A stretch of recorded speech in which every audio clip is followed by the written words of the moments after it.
Alright, we back at it. Welcome to Game Spotlight TV. And tonight, what we are going to do is we are going to pick off, pick up, and continue where we left off a couple days ago.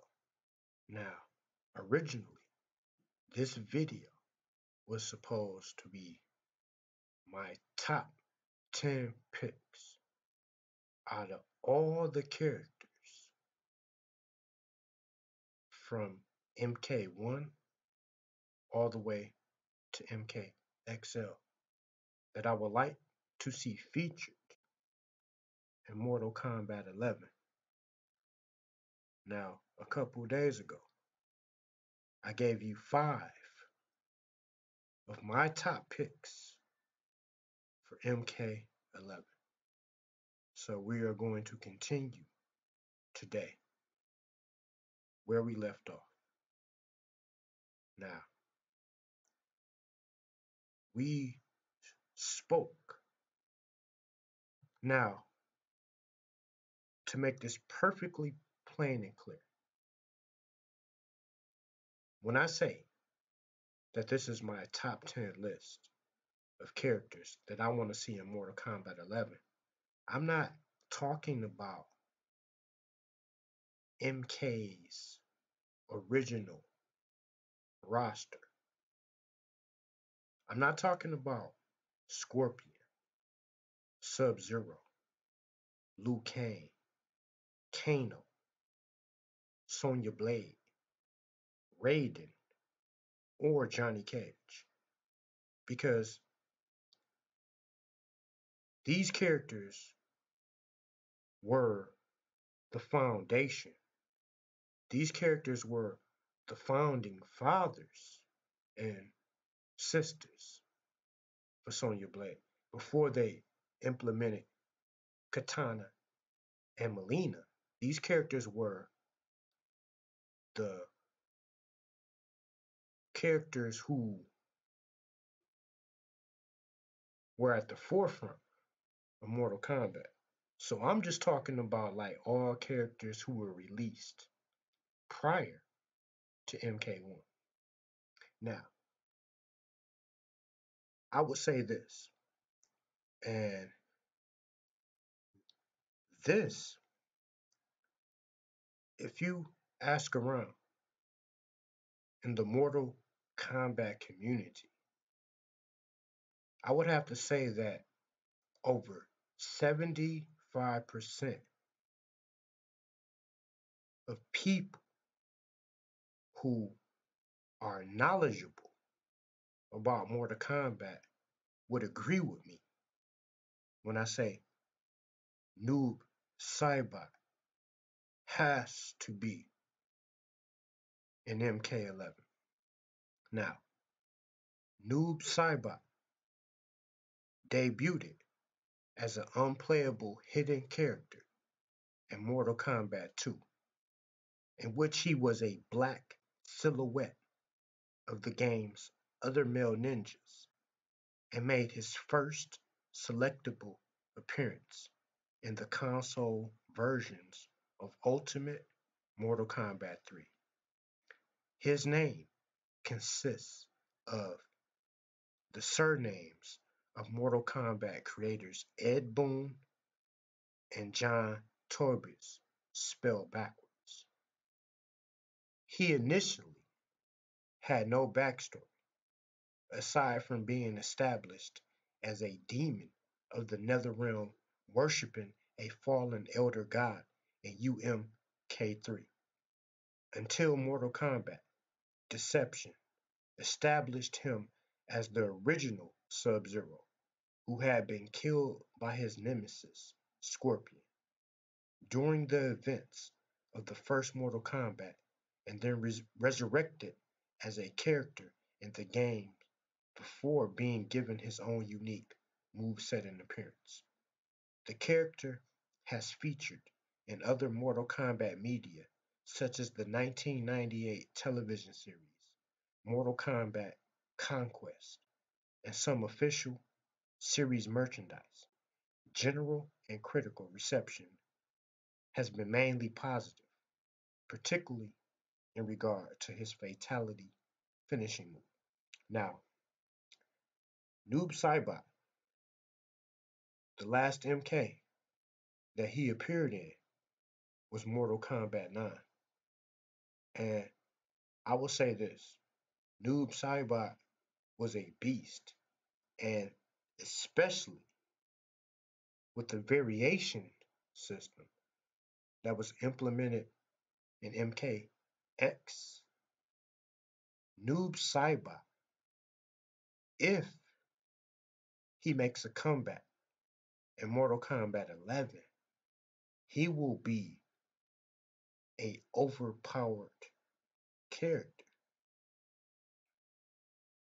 So I'm hoping, first of all, I'm hoping that MK11, at least some type of information will be released sometime in 2018, but we gotta see a return of Noob Saibot.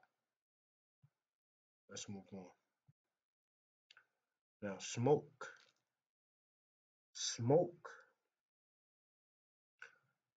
was in MKX,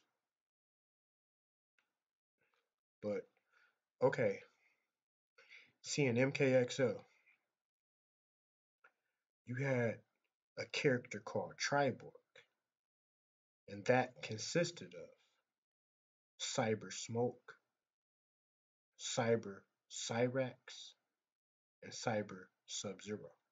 Now, in MK11, I would like to see Smoke return, but at this time in his human state, because, like, in MKXL, I will say that Smoke was a very useful character. In the end, he actually turned out to be one of my favorites. Like Smoke, Triborg, I would say was one of the top three characters in MKXL. But this time, I would like to see him return in his human form. Smoke first appeared in Mortal Kombat 2 of 1993 as a hidden, unplayable opponent and gray ninja palette swap of Scorpion, who would make random on-screen appearances during gameplay. He made his official playable debut in 1995's Mortal Kombat 3 as an unlockable character, this time as an indigo colored swap of the game's cybernetic ninjas, Sector and Cyrax. His role in the series has predominantly been that of a friend and confidant to the younger Sub Zero. Both are part of the Lin Kuei clan of assassins who boldly chose to defect after learning of the clan's plan to convert its members into cyborgs. Smoke was ultimately captured and transformed and given orders to hunt down Sub Zero. But unlike his robotic counterparts, he had retained his human soul. In the three-dimensional games, he is connected with Noob Saibot, under whose command he serves. Smoke's background is expanded the 2011 Mortal Kombat reboot, while his and Sub-Zero's fortunes are reversed in the retelling of their MK3 storyline. Despite having mostly served in a supporting role in the games, he has proven to be one of the more popular characters in the Mortal Kombat series, gaining mostly positive fan and critical reception. Response to his fatality finishing move has been mostly mixed. Smoke has also featured in alternate Mortal Kombat media such as the Malibu comic book series, the 1996 cartoon Mortal Kombat, Defenders of the Realm, and the 1997 film Mortal Kombat, Annihilation, in addition to appearing on some official merchandise. Now, speaking, and we will not go all the way back into Mortal Kombat history to talk about Smoke. Let's just rewind and let's look at the present form of Smoke and the character that he is in Mortal Kombat XL. Smoke is top tier. And I will say that he's right up there with Scorpion because he has 50-50 resets, range, zoning tools, and he has like a really good mix up game. So if when Smoke returns, and I'm hoping that MK11 has a much bigger character roster than MKXL. Because, see, most people, like die-hard fans of Mortal Kombat, they don't want to have to wait all the way until the Combat Pack's release date to be able to get key characters that made, appearances in the movies and, characters who have, you know, been in Mortal Kombat like damn near since its inception. Smoke is a classic character, and I will tell you this: he's one of my mains. So, like some of the top players in the world actually main Smoke in Mortal Kombat XL because Smoke has good rush down, good mix ups, and not only that, he has like this 50-50 reset that you can get 100% damage with him easily in Mortal Kombat XL. So let's go to our eighth character.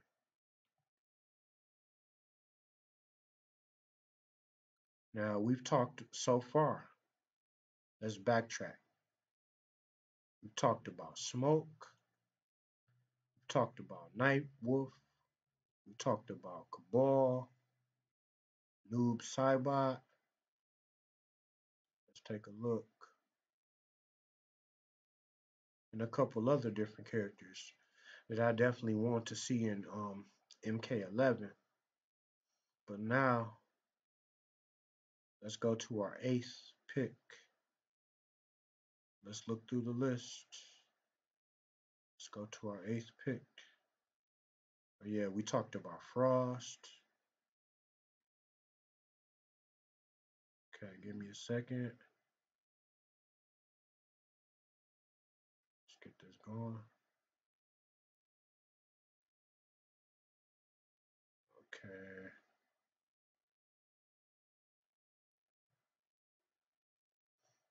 Now,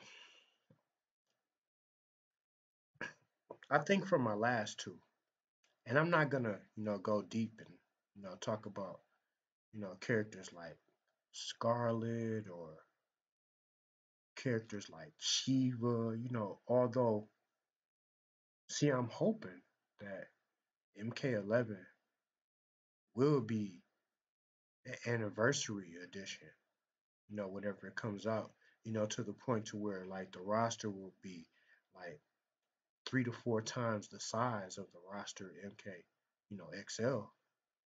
Plus they can have combat packs.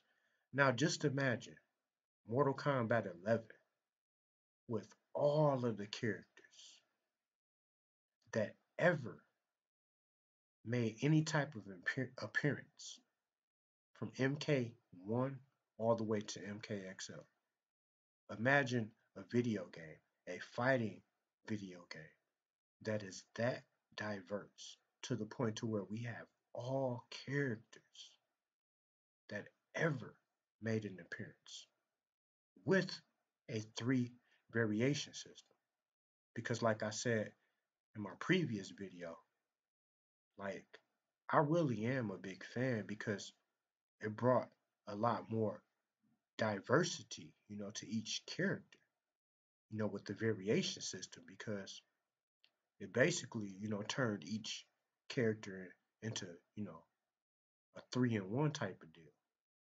But I think my last two picks would have to go two characters who were introduced. Well, my last three picks, I'm sorry. Well, two of my last three picks would have to go to characters that were introduced in Mortal Kombat X. Now, when we look at, brand new characters that were introduced in Mortal Kombat X, and I'm not talking about like, none of the movie characters like Leatherface or, Jason or, anything like that. I'm talking about, characters right now who, you know, were brand new, to the MK series. Like, even though Leatherface and Jason were brand new to the series, but I'm talking about characters who don't have characters who were created, by the creators of Mortal Kombat. Now we have Cassandra Cassie Cage. I really think she's gonna make an appearance in MK11. I'm not saying that she would be one of my picks because I hated her as a character because she was overpowered and she was she was a hell of a rushdown character, to begin with, but she was overpowered because but the reason that I think that she might, be in MK11 because like it kind of continues the story. It continues the story because Cassie Cage, is the daughter of Johnny Cage and Sonya Blade. So I'm thinking that, you know, there's a big possibility that they actually might, drop Johnny Cage and Sonya Blade. Although I highly doubt that, but if they do, like if they bring, Cassie Cage, I mean not Cassie Cage, but if they bring Johnny Cage and Sonya Blade back, man, they're gonna have to give them like some type of gray hair. Like we gotta see some type of, age on these people. Cause I mean, man, like they gotta be like, damn near senior citizens right now. But I think Cassie Cage will make an appearance, but I'm not gonna put her on my list. And Jackie Briggs because she's Jax's daughter. But one player now it might shock people because like I really don't think that a lot of people were huge fans of Kodo Khan. But I would say me personally, like I loved Kodo Khan. So I hope that he makes a reappearance, for the second time in MK11. Now, Kodo Khan, let's read a backstory about him. Kodo Khan was an Aztec inspired warrior whose realm of Aztec was merged with Outworld. He was additionally worshipped in Earthrealm and served Melina before overthrowing her from the Outworld throne for treason. He is currently the ruling emperor of Outworld and wins the civil war against Melina during the game's plot. As an Aztec, his powers originate from the sun and is physically much stronger than humans. He can call upon sunlight to heal and strengthen himself, as well as burn enemies. With Outworld relics, he can use blood magic to further strengthen his already potent abilities. His power over sunlight is then capable of burning through storm clouds. He also uses his signature weapon, uh, Maca Holtz. Let me spell it out.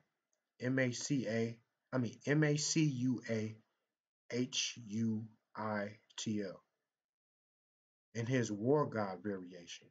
He also carries other weapons, particularly a tech paw and two sickles. His final power is teleportation via smoke and flames, although this cannot be used in game.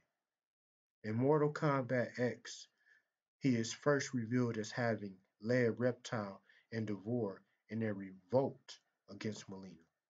Reptile witnessed Melina's creation in Shang Tsung's flesh pits some time prior, and has decreed that her status as Shao Kahn's daughter is moot.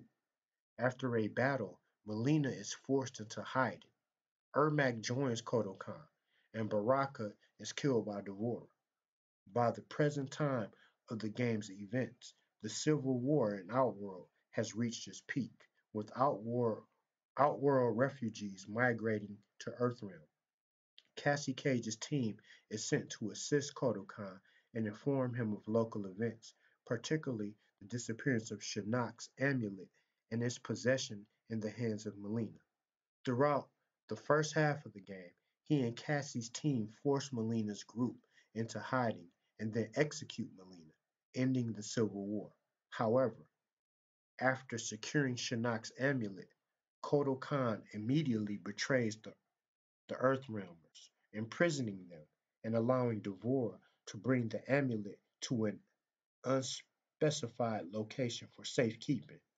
Devore is in truth allied with Shinnok and begins to journey towards Quan Chi, who can free Shinnok. After slaughtering the Aztec convoy sent with her, concurrently, Takeda breaks Cassie's team out of prison and they begin journeying back to Earthrealm. This causes confusion amongst the Outworlders, including Kotal Khan, who believes the Earthrealmers and Devourer are allied together. He leads a vicious attack against Earthrealm and refuses to help fight Shinnok, believing his best course of action is simply to buy more time for Outworld to survive. Shinnok is eventually defeated, and Kotal Khan's ultimate fate is not shown, but it's highly likely he was pushed back to Outworld by Sub-Zero and his Lin Kuei forces. This scenario is confirmed in Sub-Zero's ending in Injustice 2, as Sub-Zero reveals he ended up in the Regime universe after forcing Kotal Khan to retreat back to Outworld. Though it is unknown if Sub-Zero's crossover appearance in this game is canon to the Mortal Kombat universe or not, thus putting doubt on what happened to Kotal Khan. I'm hoping that Kotal Khan makes a return. Now, a lot of people, out there might disagree with me because Kotal Khan was not that popular of a character to play. He was highly overpowered, especially in his Blood God variation. Now, Blood God had no wake up attack, but with his totems that he could set up, Kotal Khan could get over 100% damage. If you want to see an example of one of these 100% damage combos, look on my channel. And I have a good example of that. Now, we have two more characters to speak on. Okay, let me say it like this. In MK11, for my final two characters, I'm hoping that they create somebody brand new. Now, I would love to see the son of Shinnok because, well, actually, I would like to see like the corrupted Shinnok because like at the end of the story mode, like once you defeat Shinnok, he becomes corrupted and he turns into like this devil, looking character. So I would like to see like, because we have to have a boss. Like there's gonna have to be a boss definitely. And I'm just like a little bit wondering. I would like to see like an evil Raiden, or something like that. Like, to where Raiden, turned his back on, Earth Realm, or to where he was like hypnotized or something like that. I would like to see like a, evil Raiden type of character. Like I think that would be, what I'm saying, really cool. And especially like a son of Shinnok. Now let me look at this character now. Like I say, I think I have like one more character left that I want to pick. Let's take a look at the list. Now, if I had to choose one more character on this list, who would it be?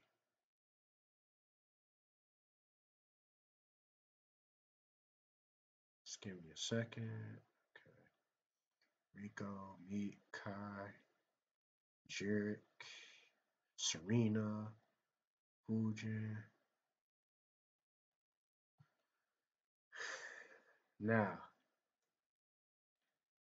this might sound really weird right here, but I would really like to see a return to Shiva. I would like to see another Goro type of character. I mean, it could be Kentaro, Shiva, or like Goro's son, or just anything. Because Shiva was a great character. And especially like the way that, because see, you got to also look at it like this. From MK9 to MKXL, there was a huge jump. Like the entire combo system changed and transformed. And I really would have liked to have seen a character like Shiva, be implemented into MKXL, but unfortunately, like the Mortal Kombat team and Ed Boon and stuff like that, you know, they didn't share my same vision. It's cool though, but I would like to see another big character. And the only reason that I even think about Shiva, because I don't know, she was just so cool. But let's read a little bit of background information now. Other than Shao Kahn, I would also like to see Shao Kahn make a return because I know he would definitely.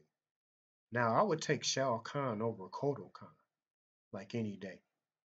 Like, if they would actually bring Shao Kahn back into MK11, like, wow. Like, seriously, like that would be groundbreaking. But let's read a little bit of, the background story of Shiva, for people who might be familiar, but they don't know her entire history. Let's read a little bit of it. Shiva is a fictional character in the Mortal Kombat fighting game series created by Ed Boon and John Tobus, making her first appearance in Mortal Kombat 3, 1995. She is of the multi-limbed Shokan species from the outworldly realm of Outworld, like Goro and Kentaro. She has served as the personal protector of Outworld, Emperor Shao Kahn's queen, Sindel, while harboring a bitter hatred for Mataro, who is of the Shokan's sworn enemies. the Centurions. In the 2011 reboot, her role in the storyline is that of Khan's bodyguard and jailer, holding Sonya Blade and Katana captive on separate occasions. Created as a stop-motion animated figurine like Goro and Kintaro, Shiva was added into the MK series due to fans' requests for a playable version of Goro.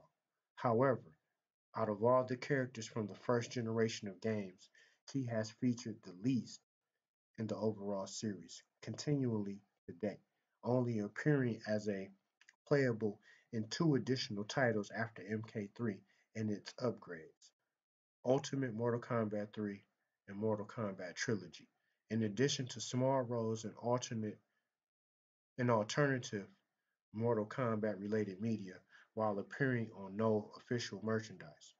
Reception to the character has been mixed in terms of her presence in the series and her finishing moves. Yeah, definitely. Shiva was a weird character. She was a weird character in MK3 and Mortal Kombat Trilogy. But see, just like for some reason, I've always been a fan of like big characters like Goro, Kotal Khan, Shiva, and even if we look at Injustice 2, like I was a, I mean, Injustice One, I was a, you know, fan of Bane, and Injustice Two, I'm a big fan of like Swamp Thing, Darkseid, you know, Brainiac, just big weird characters because a lot of people don't know how to fight against them because, like, for the most part, they're like so rarely ever picked. Nobody ever chooses big characters, so it's like once somebody, once they come across somebody that has, sat down and taken the time to, learn, one of these big characters, a lot of people, like even professional players, lose to them because, they just don't know. Because I know Sonic Fox, even Sonic Fox was beat, by a Goro player. This dude named Emperor Nyx. So what Sonic Fox did, he's arguably, you know, the greatest, MKX player ever. So he had to sit down and learn Goro. And it was funny, like, how after Sonic Fox got beat by a Goro player, you know, everybody tried to main Goro. So that just says that, it's a lot of potential into some of like these weird characters, like characters that you don't see nobody play. Like those are the best characters to pick up from day one of the game's release because those characters like have the weirdest fighting styles and the weirdest like combo strings and mix-ups to where it's best to pick up those type of characters like in the beginning